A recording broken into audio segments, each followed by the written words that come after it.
नमस्कार, कार्यक्रम में आपका स्वागत है। मैं हूं गोपाल झा। एक प्रसिद्ध जुमला है जिसका उपयोग पुलिस के लिए किया जाता है, क्या जब रक्षक ही भक्षक बन जाए तो। ये जुमला इन दिनों काफी चर्चा में है, खासतौर पर तब जब हाईकोर्ट ने चकराजासर हत्याकांड को लेकर पुलिस पर तल्ख टिप्पणी की है और सरकार पर भी। इसके साथ राज्य के अतिरिक्त पुलिस महानिदेशक नवदीप सिंह पुलिस की कार्यशैली पर तल्ख टिप्पणी करते हैं। आखिर क्यों, क्या कारण है कि पुलिस इन दिनों खुद कटघरे में है? इन तमाम सवालों को जानने के लिए आज हम रूबरू हो रहे हैं हनुमानगढ़ के जिला पुलिस अधीक्षक कुंवर राष्ट्रदीप से। आपका कार्यक्रम में स्वागत है जी। सबसे पहले हम जानना चाहेंगे आपके पारिवारिक पृष्ठभूमि क्या है? देखिए, मैं लखनऊ से बिलोंग करता हूँ। मेरे पिता फॉरेस्ट डिपार्टमेंट में काम करते हैं। हम 3 भाई बहन हैं। मुझसे बड़ी बहन है और मुझसे छोटा एक भाई है जी। राष्ट्रदीप जी, हनुमानगढ़ में बतौर जिला पुलिस अधीक्षक आपने अपराधों के हिसाब से आपने कहाँ पाया है हनुमानगढ़ को? बहुत ज्यादा संगठित किस्म के तो अपराध यहाँ पर नहीं है जी।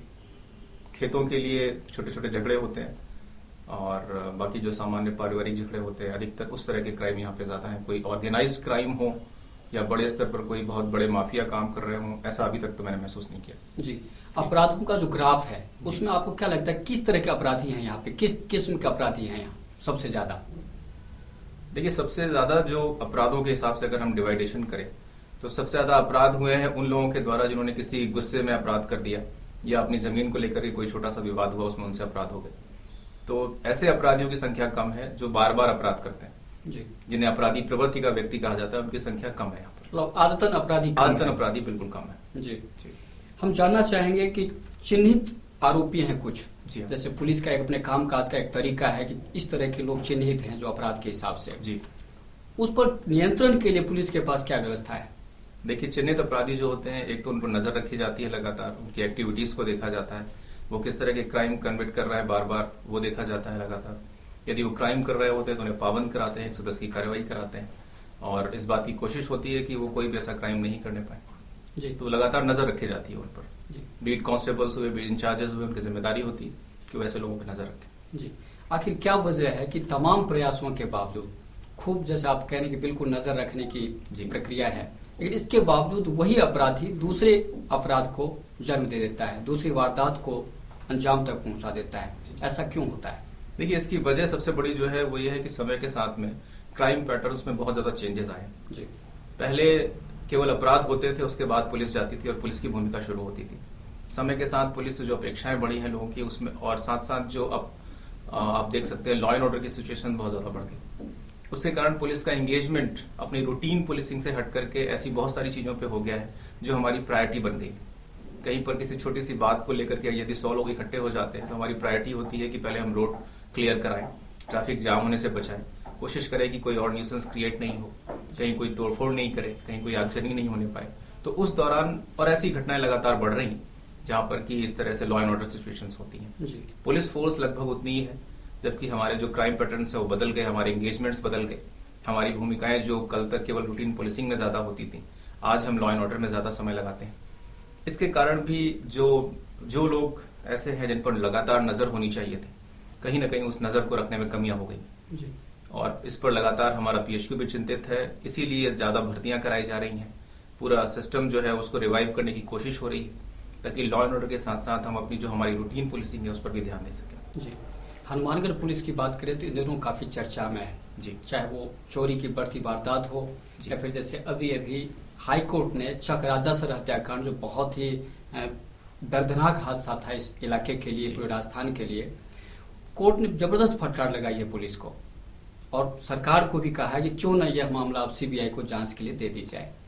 अब चूंकि पुलिस को भी नोटिस थमाया गया है, क्या स्थिति है? पुलिस क्या करेगी? पुलिस का रुख क्या होगा? देखिए, माननीय उच्च न्यायालय ने जो कहा है वो उन्होंने इस आधार पर कहा है कि पिछले लंबे समय से इन्वेस्टिगेशन पूरी नहीं हुई अभी तक।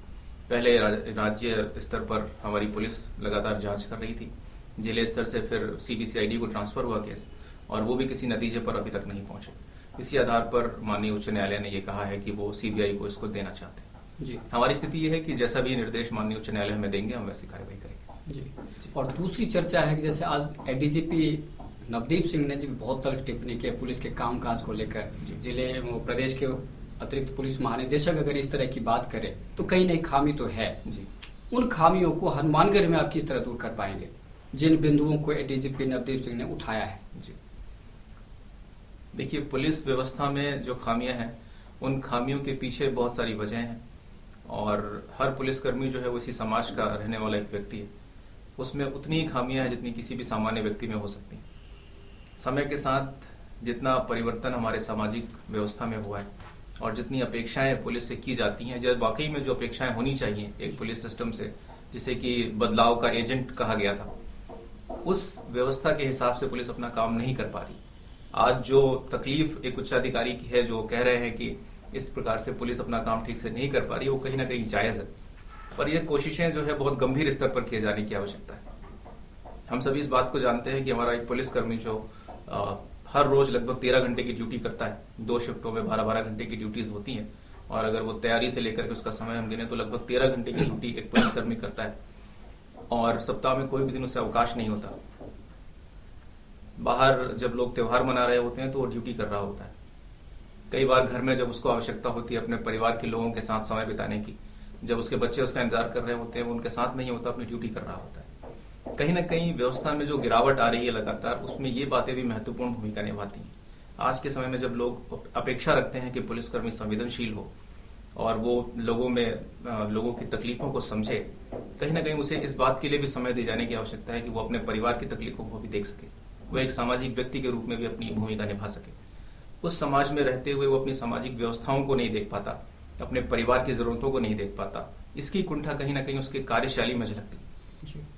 यदि उसे हर बार अपने परिवार के साथ में समय बिताने के लिए सीएल पर जाना पड़े, क्योंकि और कोई अवकाश उसे मिलता नहीं, तो निश्चित रूप से कहीं ना कहीं हमें इस विषय पर सोचने की जरूरत है। और ये बात भी देखने की जरूरत है कि हम बात करते हैं बच्चों के हितों की, पर मैंने जितना देखा है अब तक महसूस किया, पुलिसकर्मियों के बच्चे लगातार अपने पिता की या माता जो भी उसकी पुलिस डिपार्टमेंट में काम कर रहे हैं, उनकी अपने घर पर अनुपस्थिति देखते देखते इस बात के आदी हो जाते हैं कि वो उसे डिजर्व ही नहीं करते। वो अपेक्षा ही नहीं रखते कि उसके पिता या माता घर पे एक महत्वपूर्ण व्यक्ति के रूप में है, क्योंकि वो लगाव जो लगातार बीच में साथ देने का, साथ रहने का, अच्छे समय और खराब समय साथ बिताने से पैदा होता है, वो लगाव कहीं ना कहीं पुलिसकर्मी के उसके परिवार के साथ नहीं डेवलप हो पाते। उसका भी रिजल्ट कहीं ना कहीं उसकी कार्यशैली पर दिखाई देता है। परिवर्तनों की आवश्यकता है, और निश्चित रूप से पुलिसकर्मियों की अपनी कमियां भी हैं, पर पूरी व्यवस्था को सुधारने की आवश्यकता है। हम केवल किसी को भाषण देकर के बदल नहीं सकते। हमें कहीं ना कहीं ये देखने की आवश्यकता भी है कि उस व्यक्ति की जो भी समस्याएं हैं या जो वो परफॉर्म नहीं कर पा रहा जो कि उसे करना चाहिए, उसके पीछे की वजहें क्या है। जब तक हम उन वजहों पर काम नहीं करते तब तक शायद बदलाव केवल बातों में ही रहेगा। जी, ये हम जानना चाहिए कि बतौर एसपी हनुमानगढ़ में आप किस तरह के बदलाव करना चाहेंगे, खासतौर पर जैसे आपने जो सारी बातें बताई बिल्कुल सटीक है, हकीकत है, सच्चाई है ये जी, लेकिन आप क्या कर पाएंगे अपने पुलिस कर्मियों का जो विश्वास है जी, उसका जो नैतिक स्तर उसको उठाने के लिए आप क्या कर पाएंगे? देखिए, मैंने हर बार अपनी क्राइम मीटिंग्स में सभी को इसी बात के लिए जोर दिया है कि आपकी कार्यशैली का सबसे महत्वपूर्ण हिस्सा है कि लोगों के साथ आपका बर्ताव कैसा है जी। आप और काम कैसे करते हैं इतना महत्व नहीं रखता, आप कैसे आपके थाने पर आए व्यक्ति के साथ बर्ताव करेंगे ये सबसे ज्यादा महत्व रखेगा। तो मैं फोकस इसी बात पर कराता हूं अपने सभी कर्मचारियों को कि जो उनके पास आए उसके साथ बर्ताव ठीक हो। बाकी कानूनी प्रक्रिया आपको जो कहती है उसे करने से कोई आपको रोकता नहीं। कहीं ना कहीं हम जब भी बदनाम होते हैं तो वजह हमारी यही होती है कि हम ठीक से बर्ताव नहीं करते, चाहे उसके पीछे हमारी अपनी कुंठाएं हों या चाहे हमारी अपनी मानसिक और शारीरिक थकाने हों, पर हम एक्सक्यूज देकर के बच नहीं सकते। बिल्कुल, हमें ये बात तो जरूर ध्यान रखनी होगी कि परिस्थितियां चाहे जैसी हों, हमारी शब्द, हमारी भाषा शैली जरूर संयमित रहे जी। और इसके लिए मैं अपेक्षा भी करता हूं उनसे और इस बात की कोशिश भी करता हूं कि उसमें सुधार करेंगे जी। राष्ट्रदीप जी, कहा जाता है कि बड़ी वारदातों में अपराधियों को पकड़ना इसलिए मुश्किल होता है क्योंकि अपराधियों को राजनीतिक संरक्षण प्राप्त होता है। बतौर जिला पुलिस अधीक्षक इन बातों से कितना इत्तेफाक रखते हैं आप? देखिए, राजनीतिक संरक्षण, हम अक्सर ही हर बात के लिए राजनीतिक संरक्षण शब्द का इस्तेमाल करके जिम्मेदारियों से बच जाना चाहते हैं। मैं ये कहना चाहूंगा कि वास्तव में लीगल प्रोसेस को अपनाने से कभी भी, मतलब कम से कम मैंने महसूस नहीं किया कि मुझे किसी राजनेता ने रोका हो कि भाई आप इस कार्य को ऐसे नहीं किसी और तरीके से करें या फिर इस व्यक्ति को संरक्षण प्रदान करें। मैंने ऐसा महसूस नहीं किया। जहां तक बात है दबावों की, अगर हम दबावों की बात करें तो निश्चित रूप से अलग अलग जो प्रेशर ग्रुप्स हैं उनसे दबाव आते हैं और छोटी से लेकर बड़ी बातों के लिए भी आते हैं। एक उच्च स्तर पर अधिकारी होने के नाते शायद मैं उन दबावों को ज्यादा महसूस नहीं करता, इसलिए अपना काम ज्यादा फेयरली कर पाता हूँ। जबकि जो हमारा छोटा कर्मचारी होता है, जैसे कि मैंने अक्सर देखा है कि मेरे पास फोन आते हैं मेरे आईओएस के, वो कहते हैं कि साहब मैंने चालान किया तो मुझे मीडिया के किसी व्यक्ति का फोन आ गया, उसने धमकियां दी कि मैं तेरे को बदनाम कर दूंगा। बात किसी राजनीतिक संरक्षण की, राजनीतिक दबावों की नहीं। बात आज का समय ऐसा है कि हर प्रेशर ग्रुप जो थोड़ी भी शक्ति रखता है वो अपनी शक्ति का इस्तेमाल करता है बिना ये सोचे कि उसका इस्तेमाल वो कहाँ करने जा रहा है, और इसमें सभी शामिल है। किसी एक वर्ग को कहना कि राजनीतिक लोग ही ऐसा कर रहे हैं, ऐसा उचित नहीं। सभी ये कर रहे हैं। आपने कहा कि मीडिया भी शामिल। मैं इसलिए ये बात कह रहा हूँ क्योंकि आप मेरे सामने मीडिया के व्यक्ति बैठे हैं और मुझे कहने में कोई संकोच नहीं, क्योंकि मैं जानता हूँ, मैंने खुद महसूस भी किया कि हर वो वर्ग जो प्रेशर, जो थोड़ी सी भी शक्ति रखता है, छोटी छोटी बातों के लिए प्रेशर बनाने की कोशिश करता है। जी। बढ़ते अपराधों के बीच अगर हम पुलिस का जो लोगो है, अपराधियों में भय और आम जन में विश्वास, कितना सार्थक है ये? देखिए, ये लोगो वास्तव में बड़ी संवेदनशीलता के साथ बनाया गया था जी। पर ये सच में तभी बदल पाएगा जब वास्तव में पूरे पुलिस रिफॉर्म्स होंगे, जब पुलिस को अपना कार्य ठीक से करने के लिए पारिस्थितिजन्य और मानसिक रूप से भी सही माहौल उपलब्ध होगा। निश्चित रूप से इसकी बहुत ज्यादा आवश्यकता है कि हर पुलिसकर्मी अपराधियों में डर पैदा करने के लिए काम करे, आम जन में विश्वास पैदा करने के लिए काम करे। पर ये धीरे धीरे होगा, क्योंकि आज की परिस्थितियां जो है वो ये है कि कल की पुलिसिंग से आज की रिक्वायरमेंट्स अचानक बहुत ज्यादा बदल गई, हमारी अपेक्षाएं बदल गई, हमारी बहुत सारी रिक्वायरमेंट्स हो गई, और उसके साथ में पुलिस का जो नवीनीकरण होना चाहिए था, चाहे वो हमारी ट्रेनिंग में रिक्वायरमेंट्स हो, चाहे नफरी में जो बदलाव होना चाहिए था, वो नहीं हो पाया।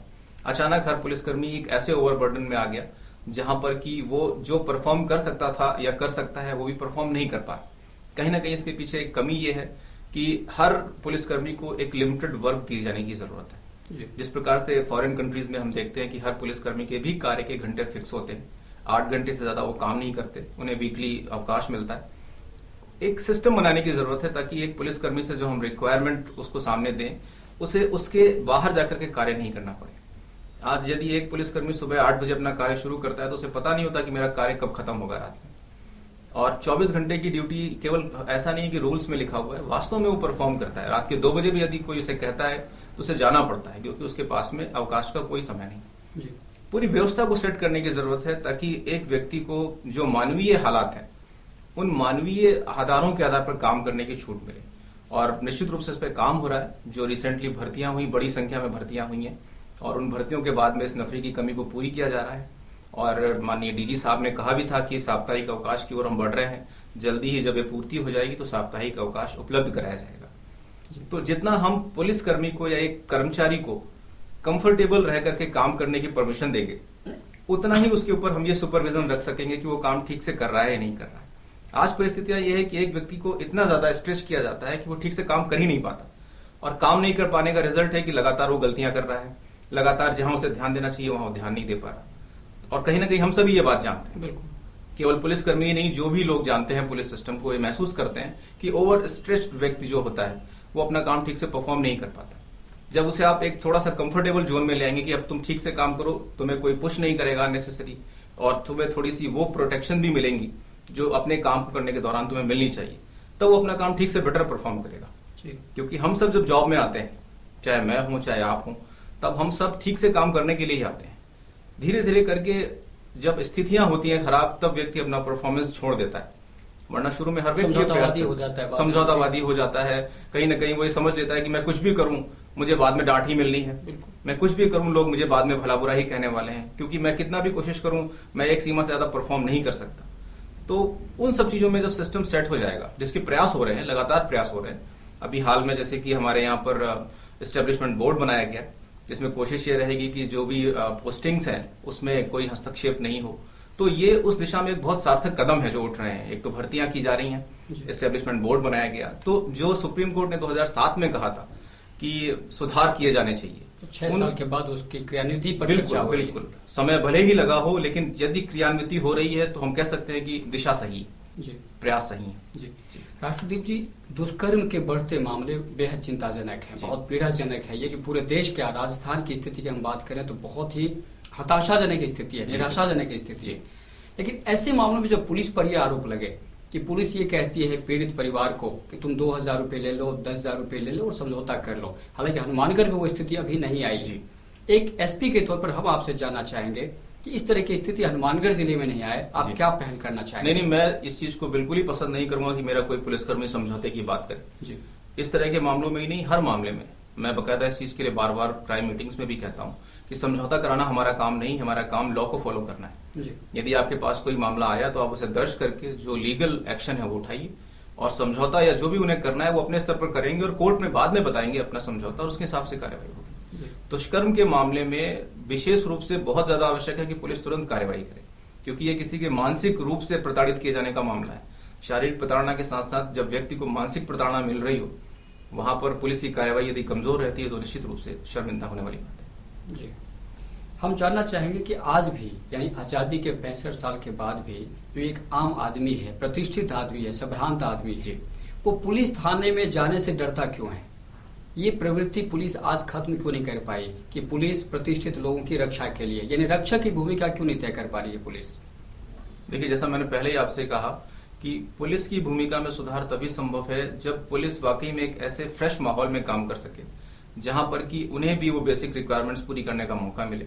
उन्हें एक सामाजिक प्राणी के रूप में जो कमियां रह जा रही हैं, जैसा हम कहते हैं कि ग्रीवेंसेस जो प्रेशर की बात है, प्रेशर की बात नहीं है केवल ये। देखिए, पूरे एक व्यक्ति के पूरी साइकोलॉजी का मामला है।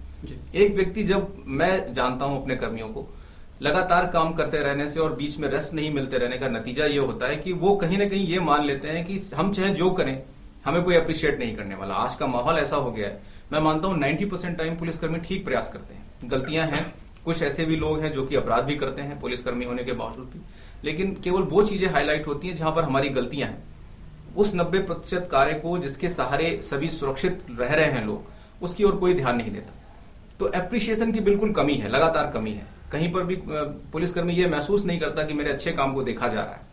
नतीजा ये होता है कि वो सोचता है कि चाहे जो करो आपको कोई अप्रिशिएट नहीं करने वाला, तो उसके कार्य में ढीलापन आता जाता है लगातार। जब वो अपने कार्य के लिए जो रिस्पॉन्स आने चाहिए वो रिस्पॉन्स भी महसूस करेगा, और जब वो देखेगा कि मैं गलत करूंगा तो मुझे उसकी सजा भी तुरंत मिलेगी, तब एक बैलेंस स्थापित हो सकेगा। और ये बात जो आप कह रहे हैं कि लोग जाने से डरते हैं, मैं मानता हूं ये बिल्कुल सही बात है। आज से 4 साल पहले मैं खुद थाने जाना पसंद नहीं करता था। इसकी वजह वही है कि हमारा व्यवहार लोगों के साथ में सही नहीं, और ये कहीं ना कहीं, चाहे आप कह लें कि हमारे परिस्थिति का नतीजा है या जैसी पुलिसिंग हमने की है पिछले 60-70 सालों में, उसका नतीजा है। इसमें सुधार की बहुत ज्यादा आवश्यकता है। इसमें दिक्कत क्या है? दिक्कत सबसे पहले ये है कि मैं एक संभ्रांत आदमी हूँ जी। मैं चाहता हूँ कि मैं अगर विपरीत परिस्थिति है तभी हम पुलिस के पास जाएंगे जी। पुलिस हमें दूधकार देती है, लेकिन हमें दिक्कत तब होती है जब किसी क्रिमिनल को, जिसको मैं जानता हूँ कि क्रिमिनल है, उसको आराम से वहां पे चाय पिलाती है, उसके साथ बहुत अच्छे तरीके से बात करती है पुलिस, तब मन कचोड़ता है ये कैसी व्यवस्था है। कम से कम अपराधियों के साथ इस तरह के व्यवहार नहीं करे पुलिस। इसके लिए क्या होना चाहिए? नहीं, अपराधियों को संरक्षण नहीं होना चाहिए बिल्कुल जी। मैं हमेशा ये फोकस करता हूँ कि अपराधियों को संरक्षण नहीं, और जो भी कर रहा है वो गलत कर रहा है जी। और बड़ा एक तल्ख सवाल है, आमतौर पर चर्चा होती है कि जो पुलिस थाने हैं ये दलालों के अड्डे बनकर रह गए हैं। आप क्या मानते हैं, पुलिस अधीक्षक के रूप में क्या इत्तेफाक रखते हैं इन बातों से? देखिए, दलालों के अड्डे वाली बात तो मैं स्वीकार नहीं कर सकता, मुझे ऐसा महसूस भी नहीं होता है। ये मैं बात बिल्कुल मान सकता हूं कि जिस व्यक्ति के साथ में, या खासतौर से हर परिवादी के साथ में जो रेप्यूटेड व्यवहार होना चाहिए उसमें कमियां हैं जी। और यदि कोई व्यक्ति शक्तिशाली है, चाहे वो किसी भी तरह से सत्ता से या किसी भी तरह से जुड़ा हुआ है, और यदि वो आपराधिक बैकग्राउंड भी रखता है, उसके साथ यदि पुलिसकर्मी का व्यवहार ठीक होता है तो लोगों में मैसेज जाता है कि ये लोग जो हैं वो सिर्फ सत्ता को देखते हैं या फिर ये शक्तिशाली लोगों के आगे झुकते हैं। उसका नतीजा है कि कहीं ना कहीं विश्वास की कमी। दलालों के अड्डे वाली बात बिल्कुल सही नहीं है, क्योंकि हम ही लोग हैं जो कार्रवाई करते हैं। शायद ही ऐसा कोई मुलजिम हो जो कि हमारी पकड़ में नहीं आता हो, कभी देरियां हो जाती हैं, लंबा समय लग जाता है, पर 99% टाइम हम मुलजिम को पकड़ते हैं, उसका चालान करते हैं, उसे जेल भेजते हैं, उसका मामला कोर्ट तक ले जाते हैं। तो ऐसा बिल्कुल नहीं, हम कार्य कर रहे हैं, मेरे ख्याल से इसीलिए समाज सुरक्षित है जी। एक दिन के लिए भी कोई पुलिस व्यवस्था को बंद नहीं कर सकता।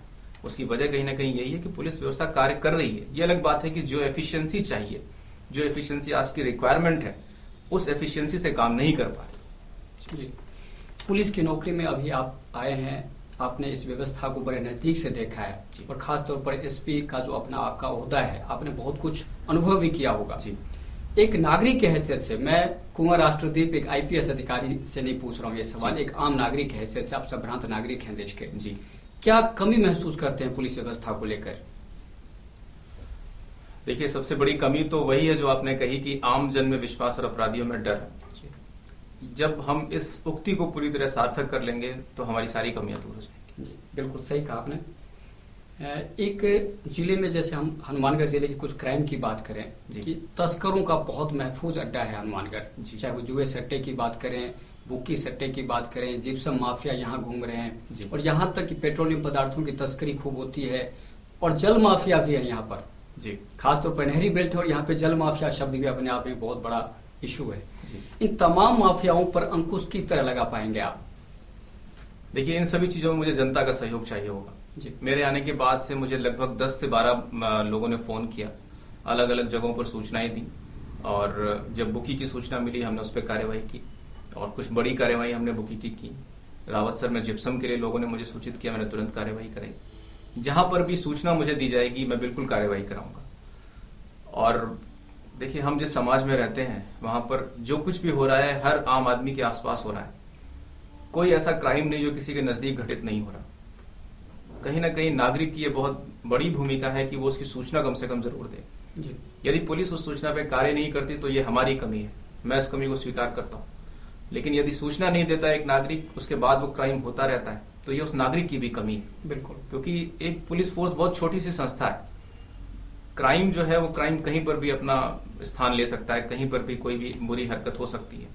जब हर नागरिक थोड़ी सी जिम्मेदारी लेकर के उसकी सूचना देने की और उस पर कार्रवाई कराने की कोशिश करेगा तो निश्चित रूप से सारे क्राइम पर कंट्रोल किया जा सकता है जी। और मैं लोगों से यही कहूंगा कि थोड़ा सा विश्वास जरूर करें पुलिस पर, क्योंकि ये व्यवस्था भले ही आपको करप्ट नजर आती हो या कुछ भी नजर आता हो, पर यह व्यवस्था काम करती है। हम लगातार कोशिश यही करते हैं पूरे दिन कि जितना हो सके क्राइम कंट्रोल करें, कोई गलत एक्टिविटीज नहीं हो। जहां पर भी कोई क्राइम हो जाता है तुरंत लोगों को, मुलजिम को पकड़ने की कोशिश करते हैं। कमियां बिल्कुल हैं हमारे अंदर, लेकिन हमारी कोशिश यही है कि हम ठीक से अपना काम कर सकें। हाँ, पब्लिक के लिए काम कर रहे हैं, पब्लिक सुरक्षा के लिए तैयार है पुलिस। एक हम बात करना चाहेंगे, कुछ लंबे अरसे से हम देख रहे हैं, लगभग तकरीबन 6 महीने से जी चोरों के बिल्कुल निशाने पर है हनुमानगढ़ जी। और उसकी हिम्मत ये है कि जिला कलेक्टर की कोठी के बिल्कुल सामने वारदात को अंजाम दे देता है जी। और आज तक पकड़ा भी नहीं जाता है जी। आखिर क्या वजह है कि चोरों पर हम अंकुश क्यों नहीं लगा, चोरियों पर अंकुश क्यों नहीं लगा पा रहे हम? जी एक्चुअली हम इसमें लगातार लगे हुए हैं। जिस पर्टिकुलर चोरी की आप बात कर रहे हैं उसमें हम लगे हुए हैं। कई ट्रेस आउट्स भी हैं, उसमें कुछ चीजें निकली हैं जिससे कि लग रहा है कि हम मामले को जल्दी ट्रेस कर लेंगे। रही बात लगातार चोरियां होने की, तो बिल्कुल ये गंभीर विषय है। हमने लगातार टीमें बना करके काम इसमें जारी रखा हुआ है। 4 टीमें हैं जो लगी हैं इसमें और काफी चीजें हैं जिससे पता चल रहा है कि हो सकता है बहुत जल्दी चोरियां खुल जाएं। चोरियां बढ़ रही हैं, उसके पीछे बहुत सारे आर्थिक रीजंस हैं और पहले की तरह जबकि कुछ लोग ही चोर हुआ करते थे वैसी स्थितियां नहीं है। आज पता नहीं चलता है कि कौन व्यक्ति चोर है, तो उन पर नजर रखना और मुश्किल हो गया।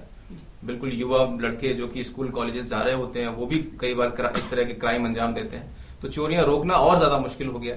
क्योंकि एक अच्छे घर का लड़का, जिसे हम उम्मीद नहीं करते कि वो गलत काम करेगा, अगर मोटरसाइकिल चुराता है, पकड़े जाने के बाद पता चलता है कि ये तो बहुत अच्छे घर का लड़का है।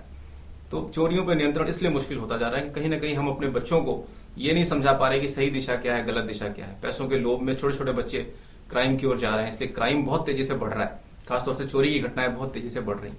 फिर भी जिम्मेदारी हमारी है और हम इसमें लगे हुए हैं कि इस पे नियंत्रण भी किया जा सके और जहां भी चोरियां हो रही हैं, हुई हैं, उन्हें खोला जा सके। जी, बतौर जिला पुलिस अधीक्षक आपने एक बहुत अच्छी योजना की शुरुआत की थी, 1 रुपए में सुरक्षा जी। हम जानना चाहेंगे कि वो योजना है क्या जी और उसकी क्रियान्विति के लिए क्या प्रयास कर रहे हैं आप? देखिए 1 रुपए में सुरक्षा का ये हमारा योजना ये है कि हर रोज का 1 रुपए के हिसाब से लगभग 30 रुपए होता है 1 महीने का।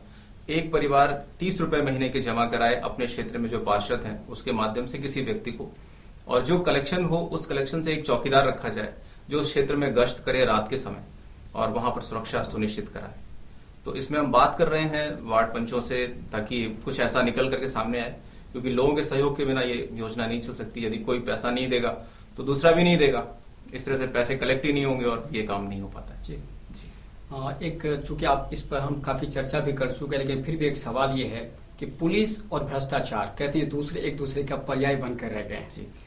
हम जानना चाहेंगे कि बतौर एसपी इस पुलिस व्यवस्था में जो भ्रष्टाचार की जो स्थिति है, शिकायतें हैं, इसको किस तरह आप दूर कर पाएंगे?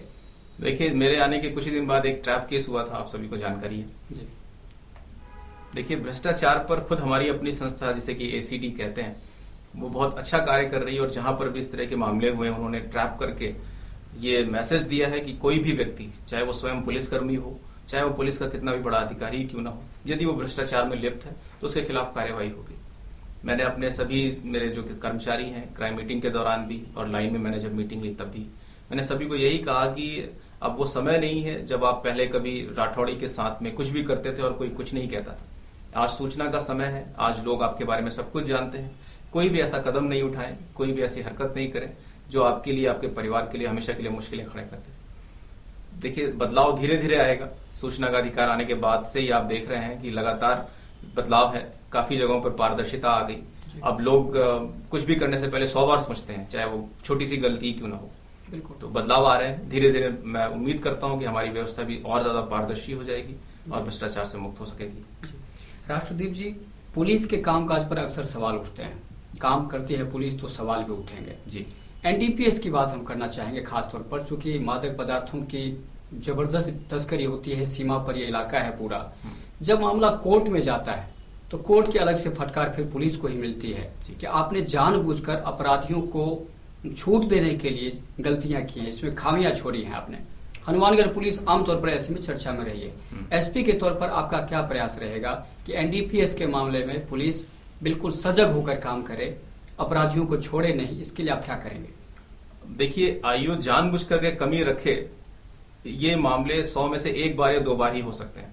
इसकी वजह यह होती है कि जब भी आईओ जानबूझकर कमी रखता है तो माननीय उच्च न्यायालय उसके खिलाफ बहुत कठोर निर्णय पारित करते हैं। यहाँ तक कि स्ट्रिक्चर्स पारित होते हैं जिसमें कि उसके विभागीय इंक्वायरी तक शुरू होती है। तो कोई भी आईओ जानबूझकर कमी रख करके उसमें अपने लिए बहुत बड़ी मुश्किलें नहीं खड़ी करना चाहेगा। कुछ बातें ये हो सकती हैं अवश्य कि ट्रेनिंग का अभाव हो या बहुत सारे काम से लदे हुए होने के कारण जल्दबाजी में फाइल को कंप्लीट किया गया हो और उसके बाद में उसमें ऐसी कमियां रह गई हो जिससे कि मुलजिम को फायदा हुआ। ये अवश्य हो सकता है और इसको बिल्कुल दूर करने की कोशिश की जा रही है। लगातार मैं जब भी मेरे पास फाइल आदेश के लिए आती है, मैं पूरी फाइल चेक कराता हूँ, कोशिश करता हूँ कि उसमें कमियां नहीं हो। यदि कमियां होती मैं वापस भेज देता हूँ। मैं सभी सीओ को भी मैंने यही कहा है कि कमियां नहीं रहे फाइल पर, बाकायदा उसमें मैं आदेश लिखता हूँ कि जो कमी है उनकी पूर्ति करके ही चालान प्रस्तुत किया जाए। एक पुलिस व्यवस्था में सुधार को लेकर बहुत अच्छा आया था, कदम ये उठाया गया था कि वीकली रूप से मतलब मॉनिटरिंग सिस्टम, एक टारगेट दिया जाने लगा था कि भाई ठीक है, सीओ को इतने मामले निपटाने होंगे, सीआई को इतने। तो क्या स्थिति है हनुमानगढ़ जिले में? नहीं, वो अच्छा चल रहा है। हर हफ्ते जो भी उसमें प्रोग्रेस होती है मैं यहाँ से रिपोर्ट आईजी साहब को भेजता हूँ। आईजी साहब के यहाँ से उसमें बाकायदा मॉनिटरिंग का नोट आता है वहां से कि कौन सीओ किस लेवल पे परफॉर्म कर रहा है, किस सीआई ने कितने लोगों को पकड़ा या नहीं पकड़ा। तो उसमें बाकायदा मार्किंग करके मैं यहाँ से भेजता हूँ। वो काम बिल्कुल सही चल रहा है। एक आपका व्यक्तिगत सवाल आपसे है कि जिस सपने को लेकर आप आईपीएस बने थे, भारतीय पुलिस सेवा में चयन होने के लिए आपने पूरा लगाया था कि मुझे होना है जी। अब जब आप एसपी बन चुके हैं तो आपको क्या लगता है वो सपना साकार हो रहा है या बहुत सारी तकलीफें आने वाली हैं अभी जी? क्या महसूस करते हैं? देखिए, पहले तो ये कि बहुत सारे सपने देख करके मैंने ये जॉब ज्वाइन नहीं की थी। मैंने बस एक ही बात सोची थी कि मैं जहां रहूं अपना काम ठीक से कर सकूं। और मेरे पिता ने मुझे एक ऐसा नाम दिया है जिसका बहुत बड़ी जिम्मेदारी मेरे सर पे है। नाम भी बहुत अपने आप में काफी। तो मैंने बस यही सोचा कि जहां पर भी मैं रहूं अपना काम ठीक से कर सकूं और जितना हो सके मेरी परफॉर्मेंस ऐसी रहे जो कि मेरा नाम खराब नहीं करे। मेरी इतनी कोशिश थी और मैं बिल्कुल इस पर प्रयास कर रहा हूं। और पुलिस व्यवस्था में जो सुधार हो रहा है, जो कि पॉजिटिव इस समय एक डायरेक्शन अच्छी है, उससे मैं उम्मीद करता हूं कि बहुत जल्दी हमारी पूरी व्यवस्था में एक अच्छा सुधार हो सकेगा और लोगों में वो विश्वास पैदा हो सकेगा जो वाकई में अपेक्षित है जी। एक पुलिस अधिकारी के रूप में कहीं न कहीं टीस होगी आपके मन में कि जो आपकी जो व्यवस्था है, जिस कानून की हम बात कर रहे हैं, वो 1861 एक्ट है वो सारा का सारा जी। यानी अंग्रेजों के समय में जो पुलिस की जो व्यवस्था थी उसी को हम आज तक आगे बढ़ा रहे हैं जी। जबकि होना ये चाहिए था कि आजादी के बाद आजाद भारत के नागरिकों के लिए कानून बनना था जी। पुलिस का काम अंग्रेजों के समय क्या था वो आपको पता है, जनता को पता है कि पुलिस या रोवे होना चाहिए, ठीक है। लेकिन आज स्थिति बिल्कुल अलग है। आज आप हमारी सुरक्षा के लिए, दमन के लिए नहीं है जी। तो कहीं ना कहीं आपको नहीं लगता कि 1861 की जो एक्ट है उसमें बहुत बिल्कुल चेंज कर देना चाहिए? क्या सुझाव देना चाहेंगे आप? देखिए, ये पॉलिसी मैटर है, इसमें बदलाव होना चाहिए या नहीं होना चाहिए ये तो विधायिकाओं को, सांसदों को तय करना है। मैं सिर्फ यही कह सकता हूं कि हाँ, वर्तमान में जो हमारी जरूरतें हैं, जो आम आदमी अपेक्षा रखता है पुलिस से, उन अपेक्षाओं को पूरा करने वाली पुलिस कैसी होनी चाहिए, इस पर मंथन करके आवश्यक जो सुधार हैं, जिसके लिए माननीय सुप्रीम कोर्ट लंबे समय से कह भी रहे हैं, उन सुधारों पर ध्यान देने की जरूर आवश्यकता है। मैं नहीं जानता कि 1861 के एक्ट में वाकई में इतनी गंभीर कमियां हैं। निश्चित रूप से वो एक्ट पुराना है, पर उसमें अपने सक्षमता है। उस एक्ट में आज भी वो बातें हैं जो हमेशा ही लागू होती हैं, पर कुछ बातों को अवश्य बदले जाने की आवश्यकता हो सकती है। हमारे सुप्रीम कोर्ट ने इसीलिए डायरेक्शंस दिए थे 2007 में कि पुलिस सुधार किए जाने चाहिए, क्योंकि जनता के लिए जैसी पुलिस की आवश्यकता है उसमें कमियां हैं। तो उन सुधारों की दिशा में जाने की आवश्यकता है, और जो भी संबंधित अथॉरिटीज हैं, संबंधित संस्था है हमारी, उनको इस दिशा में सोचने की जरूरत है कि कितनी जल्दी हम पुलिस रिफॉर्म्स कर पाते हैं। जी, आपने एक सवाल उठाया था और कहीं ना कहीं बिल्कुल 100% सही है वो, कि पुलिस पर काम का बोझ बहुत ज्यादा है। जी। कहीं ना कहीं शारीरिक और मानसिक रूप से परेशान रहता है जवान। जी, उनको राहत या खुला माहौल एक एसपी के रूप में कैसे देंगे आप?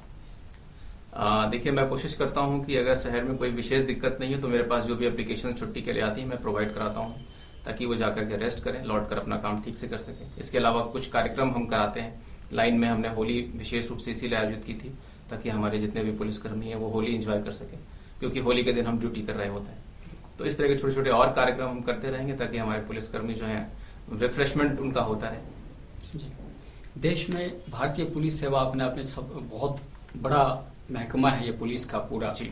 लेकिन एक आमतौर पर देखा गया है कि आईपीएस अधिकारी, चाहे वो सीनियर हों जूनियर हों, वो अपनी बात, क्योंकि आप योग्य लोग हैं, लेकिन अपनी बात वो कई बार अपने उच्च अधिकारियों तक रख नहीं पाते। सिर्फ इस वजह से कि उनको मनमाफिक सीट नहीं मिलेगी। सीट को लेकर भी आजकल जिस तरह से स्थिति पैदा हो रही है आईएएस आईपीएस में खासतौर पर, आपसे हम जानना चाहेंगे कि अपनी बात एक अधिकारी को नहीं करनी चाहिए क्या? तो सही है, सही सच को सच नहीं कहना चाहिए? देखिए, मैंने तो ऐसा महसूस नहीं किया, क्योंकि मैंने कई बार मैंने माननीय हमारे महानिदेशक महोदय से सीधे बात की है, और मैंने कभी महसूस नहीं किया कि जो मैं कहना चाहता हूं वो कहने से मुझे कोई रोकता है। हाँ, डिसिप्लिन होता है, आप हर चीज हमेशा नहीं कह सकते, मर्यादाएं होती हैं, लेकिन कोई सही बात कहने से मुझे नहीं लगता है कि कोई कभी रोकता है। मैंने पिछले 4 साल में कभी महसूस नहीं किया कि मुझे किसी ने मना किया हो कि तुम इस तरह की बातें नहीं करोगे, या फिर ये तुमने कैसे कह दिया, तुम जूनियर हो। मैंने महसूस नहीं किया कभी। जी, कुछ यूथ को लेकर हम चर्चा करना चाहेंगे। जी। हनुमानगढ़ के यूथ के बारे में आपका क्या कहना है, जो आपने आकलन किया हो? जी, नहीं, हनुमानगढ़ का यूथ बहुत ही एक्टिव है, बिल्कुल निश्चित रूप से, क्योंकि जो घटनाएं, जैसे कि लड़कियों के साथ में अभी कुछ घटनाएं हुई दुराचार की, उसमें जिस तरह से उन्होंने एकता के साथ में आगे बढ़कर के दिखाया कि हम साथ में हैं और कार्यवाही तुरंत होनी चाहिए। साथ ही साथ उन्होंने अनुशासन बना के रखा, जो मुझे बहुत ही ज्यादा अच्छा लगा, क्योंकि यूथ का इकट्ठे होना और अनुशासन में रहना दोनों अपने आप में मुश्किल होता है, पर यूथ आगे आया और उसने साथ में एक अनुशासन भी बनाए रखा, कोई गलत लॉ एंड ऑर्डर क्रिएट नहीं किया। तो मैं मानता हूं कि यहाँ का यूथ जो है वो बहुत एनर्जेटिक है और बहुत समझदार भी है। जी, एक व्यक्तिगत सवाल है जी, आपको लेकर। जैसा कि हमें जानकारी मिली कि आपने जब शादी की थी तो आपने दहेज का बिल्कुल आपने विरोध किया था, आपकी फैमिली ने भी विरोध किया था, और बाद में आपने लोन लेकर अपनी शादी की थी। ये अपने आप में देखा जाए तो बहुत बड़ी बात है। ये सब कैसे हुआ? देखिए, ये है तो ये बहुत ही व्यक्तिगत मामला। अगर दहेज नहीं लेने की बात करें तो ये पूरी तरह से मेरे परिवार के संस्कार की बात मैं कह सकता हूँ। मेरे माता पिता ने हमेशा से ही दहेज लेने की जो परंपरा है, प्रवृत्ति है, उसका विरोध किया।